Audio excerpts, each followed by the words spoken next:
This is a 33-year-old guy with very little life experience, smooth talking, but he's calling for white people to face higher taxes, for the intifada against Israel to be globalised, and for rich people to be penalised. You'd think his policies would be toxic, but he won the Democratic primary in a canter.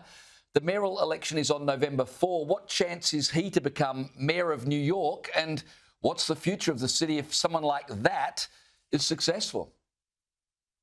Yeah, there's a lot to unpack there. Number one, I think he's the front runner, no question about it. Being the Democratic nominee in New York is a big deal. I think Mayor Adams has an uphill hill to climb.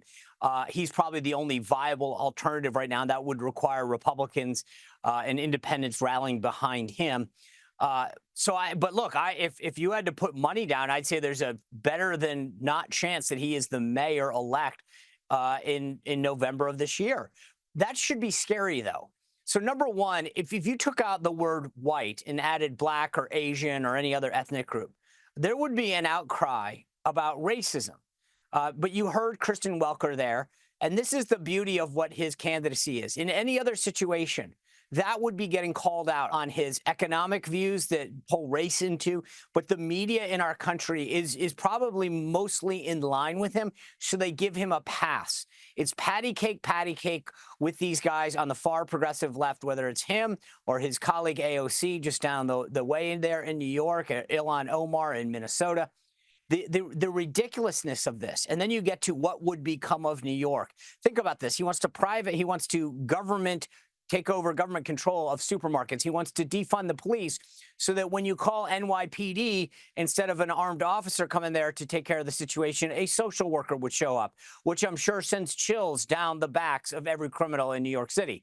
This is insane. And I still can't believe that Democrats are willing to embrace this guy and not call it out.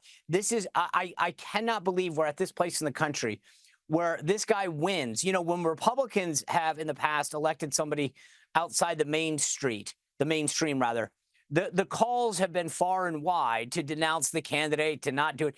And it's quite the opposite here. People are like, when are you going to endorse Mondami? When are you going to do an event with him? They encourage it, because I think the difference in our country right now is that most of the media is actually sympathetic to many of his views. It's quite astonishing. Hey, Sean, just one more question. We're almost out of time, but on Monday, Benjamin Netanyahu will visit Donald Trump in the White House. What will be the focus of those talks? Obviously, the alliance and the friendship between the US president and the leader of Israel is very strong. Pretty important meeting on Monday, I would imagine. Yeah, I think there's going to be two things. One, the obvious focus is Iran and the aftermath of the airstrikes on those nuclear facilities in Iran, and what does the path look like going forward for the region and potential talks among those, us, Israel, and Iran, to make sure that they don't ever possess a nuclear weapon. So I think that's going to be the foremost.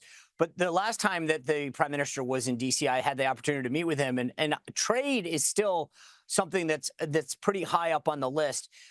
We have a pretty decent trade relationship with Israel. Prime Minister Netanyahu told me that he feels very confident that he can get a deal with President Trump. And I think they want to be among the first countries to announce it. So I think obviously the top 3 or 4 things on the agenda are going to be Iran, and then we'll get to trade.